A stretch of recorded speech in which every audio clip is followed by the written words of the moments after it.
Abrimos, señoras y señores, la tertulia de este martes 11 de febrero de 2020.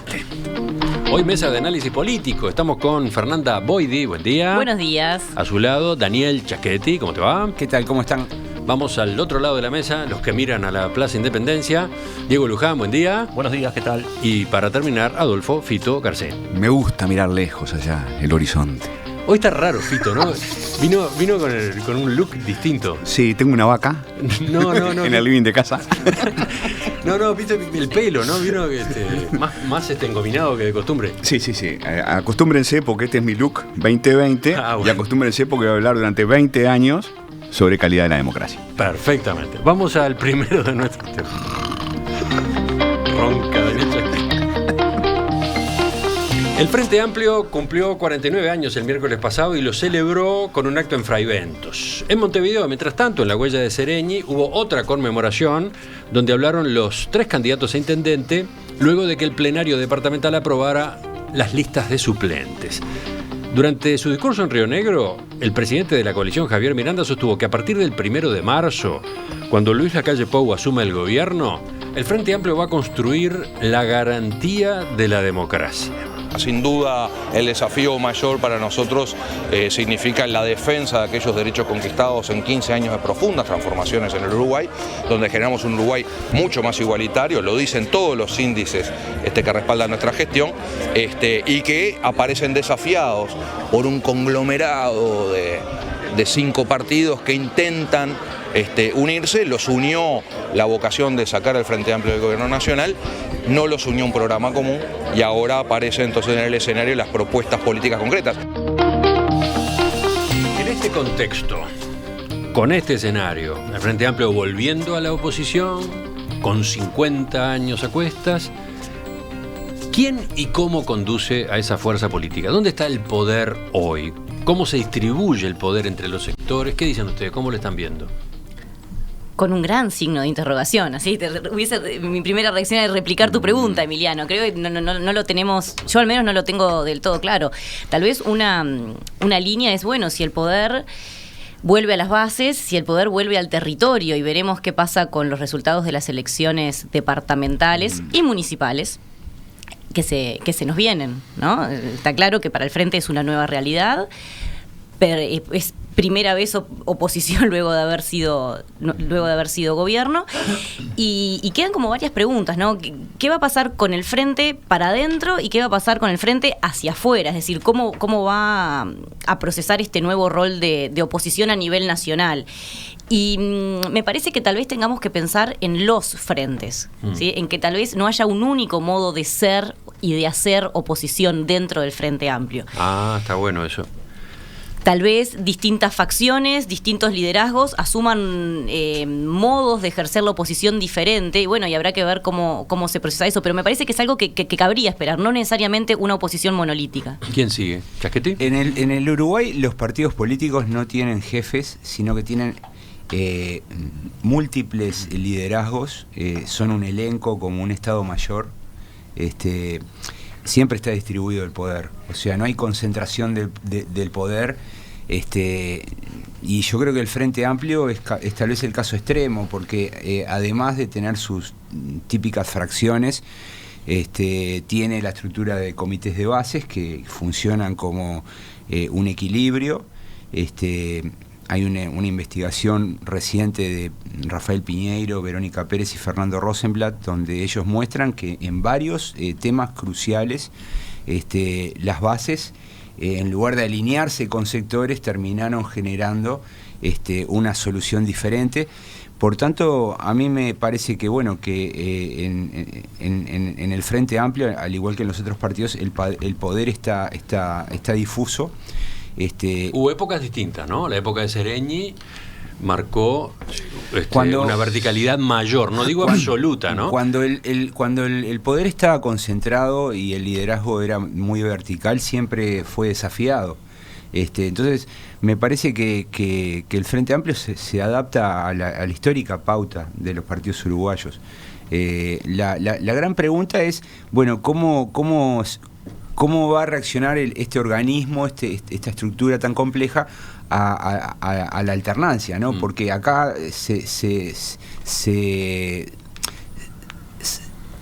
se elimina o sale o se evapora o se deshace una de las patas fundamentales, que era el gobierno, ¿no? O sea, desde el gobierno había mucha influencia sobre el Frente Amplio. Ahora se pasa a una situación más normal, en el sentido de que el Frente Amplio ha estado más tiempo en la oposición que en el gobierno, y bueno, me imagino la bancada parlamentaria, la mesa política del Frente Amplio, los plenarios, los intendentes. Los intendentes van a ser importantes también, ¿no? Pasó la presidencia de Sereñi, pasó la presidencia de Tabaré Vázquez, pasaron los 3 gobiernos del Frente Amplio. En esta situación estamos, en la que además hay veteranos dirigentes que dan pasos al costado, o que están dando de a poco pasos al costado, ¿no? Yo quería ir un poco también por ahí. El propio Vázquez, Mujica, Astori. Sí, como todo partido, es un partido que está en una especie de equilibrio inestable, que se va moviendo, ¿no? Yo qué sé, uno podría pensar como 3 dimensiones del poder en el frente, ¿no? La presidencia, que en algunos momentos fue más influyente que ahora, ¿no? Siempre todo presidente del Frente Amplio ha tenido que tomar en cuenta otros poderes internos, ¿no? Pero Sereñi, caramba, tenía su autoridad. Y quiero después, más adelante, referirme al tema de la autoridad moral, que es un tema muy importante. Sereñi, Vázquez, cuando fue presidente del Frente y del Encuentro Progresista, ¿no? Tuvo mucha fuerza, mucha autoridad. Tan es así que, por ejemplo, todos recordamos julio del 2004, cuando vuelve del viaje y decide nombrar a Danilo Astori, ¿no? Anunció durante el viaje que Danilo Astori iba a ser el ministro de Economía. Lo estaban esperando acá en Montevideo para reunirse con él en la mesa política. Tabaré Vázquez ni fue. Tabaré Vázquez, ese es el presidente del Frente Amplio, ¿no? Un presidente muy fuerte, que tenía que siempre tomar en cuenta, o que no podía ignorar sistemáticamente a los varones con B larga, ¿no? A los líderes de las fracciones. Estás tomando un término de la política española. Sí, ahí va, a los grandes varones. Líderes, ¿no? Hombres o mujeres, ¿no? De las fracciones. Hubo una época en que eran muy fuertes, ¿no? Astori fue muy fuerte, Gargano fue muy fuerte, en el viejo Frente Amplio, Juan Pablo Terra o Batalla. Es decir, había líderes de fracciones muy fuertes. Y la otra pata del poder del Frente, sobre todo después de aquella reforma de estatutos en los 80, son las bases, que son muy fuertes y que yo agregaría, para venirme al presente, se han empoderado. Bases poderosas empoderadas, sobre todo después de la remontada de noviembre y después de todo lo que se asoció, ese repunte electoral del Frente Amplio, de la candidatura de Daniel Martínez, pero del Frente Amplio, al trabajo cara a cara de la base. Entonces, si uno mira en perspectiva, yo veo una presidencia debilitada, después de Vázquez nunca fue lo mismo. Veo hoy por hoy los líderes de fracciones también debilitados, porque Sibila no es Gargano, porque Mujica no es el que era, Danilo Astori mucho menos.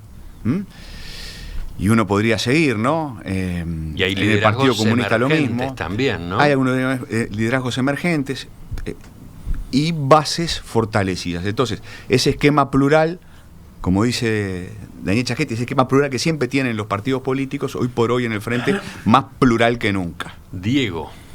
Bueno, a ver, un poco coincidiendo con lo que se ha dicho hasta acá, antes que nada creo que la pregunta de dónde está el poder en una institución, en un partido político, es como la pregunta central de la ciencia política, ¿no? Es decir, buscar dónde reside el poder, el locus del poder, digamos, es de algún modo la preocupación central de nuestra disciplina, y eso no quiere decir que sea fácil responder. Estoy de acuerdo en general. Cuando nosotros enseñamos la estructura de los partidos y cómo es la forma en la que los partidos se institucionalizan en el tiempo, lo primero que enseñamos es que los partidos son federaciones de grupos, ¿sí? Un partido no es un actor unificado, sino que en realidad es una constelación de grupos que disputan el poder hacia afuera del partido, pero también hacia adentro del partido. Entonces, si uno tuviese que hacer el ejercicio de ver dónde está el poder en cualquier partido, lo primero que vería es precisamente que el poder está disperso, en algunos casos más dispersos, en otros menos dispersos, pero que siempre hay algo así como como diría Ángelo Panebianco, una coalición dominante que controla los recursos del partido, y luego grupos que desafían todo el tiempo a esa coalición dominante. El asunto hoy por hoy con el Frente Amplio es que esa coalición dominante está en transición. por eso cuesta tanto identificar una serie de individuos y de grupos que concentran el poder. Entonces, el poder en general en el Frente Amplio ha estado más allá de que las bases son un elemento que limita la discrecionalidad y la arbitrariedad eventualmente de los líderes. El poder ha estado siempre en los sectores en el Frente Amplio, ¿sí? y han llegado a distintas formas de síntesis luego para la acción política. El tema es que, otra vez, hoy por hoy, como se ha dicho aquí, esos líderes están en transición. Hay líderes que se están yendo y otros que están viniendo, y todavía no está claro cuál va a ser efectivamente el resultado de ese proceso de transformación. Entonces, el poder seguramente va a estar en los sectores, pero esos sectores todavía no tienen un liderazgo claro. Un dato adicional, a mí me parece que el Frente Amplio está atravesando y va a seguir atravesando durante los próximos tiempos un proceso de coyuntura crítica, ¿sí? En el sentido de que hay muchas cosas que pueden cambiar hacia direcciones a priori impensables. La vuelta del Frente Amplio hacia la oposición es precisamente un momento de coyuntura crítica donde el Frente tiene que decidir primero qué tipo de oposición va a dar al nuevo gobierno. A mí me parece que allí, y me extiendo luego en todo caso para no hacerlo tan largo, hay 2 o 3 peligros y una ventaja que tiene el Frente Amplio, a mi criterio, para los próximos años. Lo dejo planteado y en todo caso luego lo desarrollo un poco más. Enigma. Está bien, Dos o tres peligros y alguna ventaja. Alguna ventaja. Bueno. Sí. Y bueno, y el Frente tiene esta cuestión, digamos, de que el calendario ha puesto las cosas como en pausa, ¿no? Porque, a ver, se vino la elección nacional, desde luego, después la segunda vuelta, y hay incomodidades no resueltas que se han puesto en algún sentido, y hay una autocrítica pendiente, como ha sido declarado por varias figuras del Frente Amplio, y hay disconformidad con acciones que, bueno, que todavía no se procesan porque estamos esperando que pase la elección departamental. Bueno, resulta que la elección departamental es en mayo, después que asuma el nuevo gobierno. Entonces, esta cosa de, bueno, ¿qué tanto vamos a dilatar el tenemos que hablar dentro del Frente Amplio? ¿Y qué puede pasar si ese tenemos que hablar hacia adentro no se procesa adecuadamente, constructivamente? Entonces, creo que por ahí viene una de las tensiones que debería pensar resolver antes que más tarde el Frente Amplio. Sí, este primer semestre del año 2020 es muy intenso en materia política. Es intenso para todos. Para todos. Claro. Para todos, pero en particular para el Frente Amplio, que todavía está procesando el revolcón de las elecciones, la desilusión, ¿no? Sí, pero bueno, yo no sé qué tan dramático es todo esto, ¿no? Porque cuando uno piensa en el futuro, me parece que lo que tiene por delante el Frente Amplio me parece que es un escenario muy favorable, ¿no? Ajá. ¿Favorable? Sí, absolutamente. Es el partido más grande, va a retener Montevideo, Canelones, probablemente retenga alguna otra intendencia importante. Tiene una bancada grande, va a ser influyente. Fíjate que tiene al viejo relato que sirvió de pegamento sobre la dictadura, ahora se le agrega estos 15 años de bonanza, donde al país le fue bien, donde hubo cambios importantes. Entonces yo no veo que el Frente Amplio tenga una situación complicada. Ya pasó por otros momentos delicados, pero no tiene nada que ver, ¿no? Es decir, creo que el trauma mayor es salir del gobierno y acostumbrarse a hacer lo que hizo durante mucho tiempo y que lo hacía bien, ¿no? Que es oponerse y bloquear las políticas de un gobierno de centro derecha. Y eso yo creo que, desde luego, le va a llevar un tiempo, va a haber una adaptación el primer año, el segundo, pero más temprano que tarde lo vamos a ver como muy especializado en controlar al gobierno y en bloquear cosas, ¿no? Sabes que hay una dimensión del Frente Amplio y del liderazgo frente amplista que uno como ciudadano la extraña. La extraña ahora en el Frente, como la puede haber extrañado en otros partidos en otros momentos. Yo lo decía hace un ratito, el tema del liderazgo moral, ¿no? El Frente tuvo líderes que hablaban de lo correcto, de lo que era bueno, más allá de lo que le interesaba al propio partido. El liderazgo de Seregni fue un liderazgo moral. Seregni salió de la cárcel diciendo, ¿no? Olvidándose de los agravios y de las de las penurias pasadas y diciendo, fuimos, somos y seremos una fuerza pacífica y pacificadora. Y eso prestigió al Frente Amplio. No sé si le convenía o no le convenía, pero dijo lo que había que decir. Cuando Wilson Ferreira habló de gobernabilidad, ¿no? Y olvidó todo el dolor del exilio y del pacto del Club Naval, ¿no? Y de haber sido excluido de las elecciones, etcétera. ¿Cuánto se prestigió? ¿Cuánto de la victoria del Partido Nacional en el 89 y hasta la de hoy, ¿no? 30 años después, tiene que ver con el prestigio, con el liderazgo moral. Jorge Valle, ¿no? Jorge Valle, con el asunto de cantar la justa, de decir la verdad, de atreverse a perder elecciones. Es decir, Astori en algún momento. Astori animándose a pagar precios políticos y diciendo cosas que eran inconvenientes desde el punto de vista de sus propios intereses. Es decir, yo al Frente Amplio yo le noto esa. Creo que la presidencia del Frente Amplio, en otros momentos, el cargo le aportó ese liderazgo moral. Y no sé, uno lo extraña. Yo creo que el Frente Amplio lo precisa, y el Uruguay lo precisa, porque precisa un Frente Amplio que sea capaz de hablar de lo correcto y de hacer lo correcto, ahora en la oposición. Bueno, para ampliar un poco mi intervención anterior, a mí me parece que en esta coyuntura crítica de la que recién hablaba, el Frente Amplio tiene por delante algunos riesgos que básicamente tienen que ver con, hacer de esto algo dramático, como lo que decía Daniel. Yo coincido que en un sistema normal, perder una elección no es nada dramático.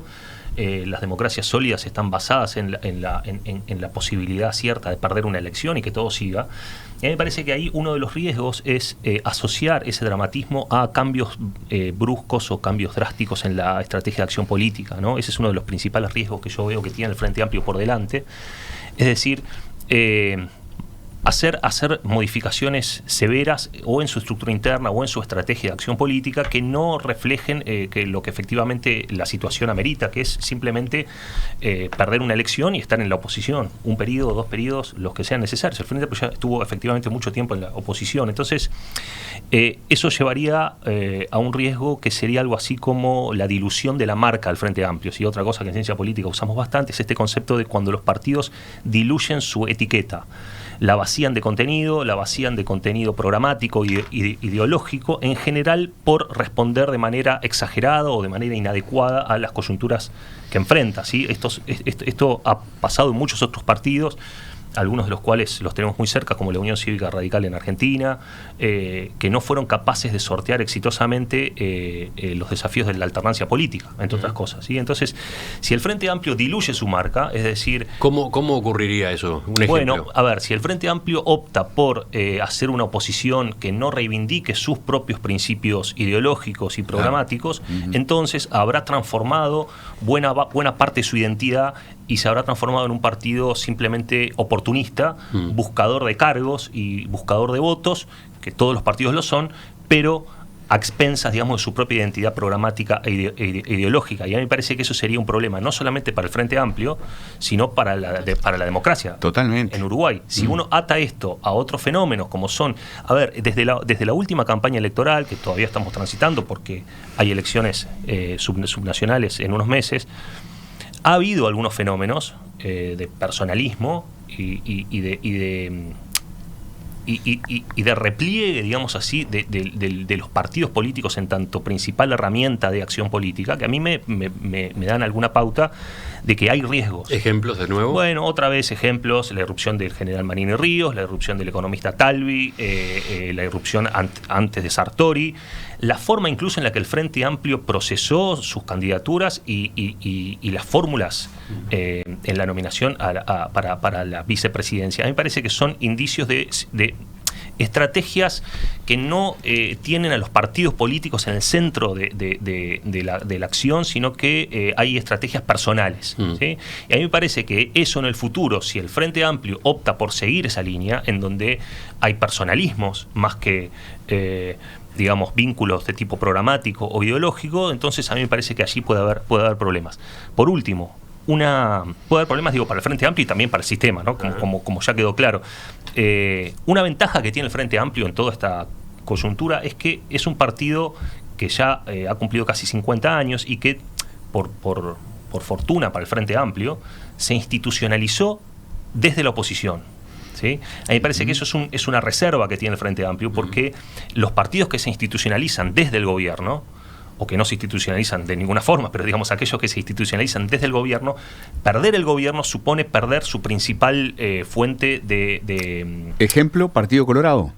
Bueno, por ejemplo, lo que pasa es que, claro, el Partido Colorado es Claro. tan añejo que tiene, digamos, un poco de todo. Pero algo de eso hay, ¿eh? Algo de eso hay, efectivamente. Y si uno toma ejemplos de la política cercana, se va a dar cuenta que hay algunos partidos que se institucionalizaron desde el gobierno, desde el poder, y que una vez que perdieron el poder no fueron capaces de sobrevivir a esa situación. El Frente Amplio tiene reservas contra ese riesgo, ¿sí? Esta es la ventaja que tiene, porque se institucionalizó y aprendió a vivir y definió una serie de procedimientos de acción desde la oposición, y a mí me parece que si logra recuperar esos procedimientos, entonces tiene una ventaja para enfrentar. Que probablemente sean diversos, como decía Chaquetti hace un rato, ¿no? Diversos procedimientos, diversas estrategias de oposición compitiendo entre sí.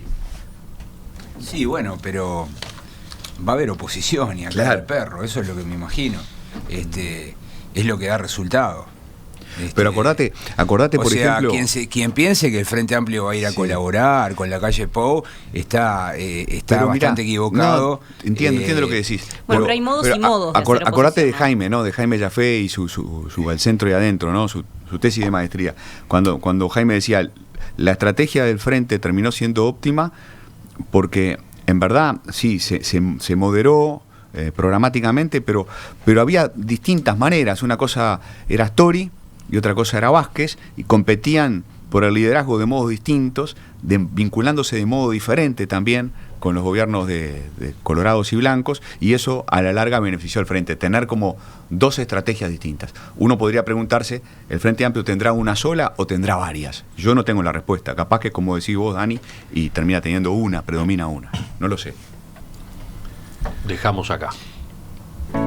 Enseguida volvemos. La tertulia de hoy, la mesa de análisis político, tiene otros temas para sacarles punta.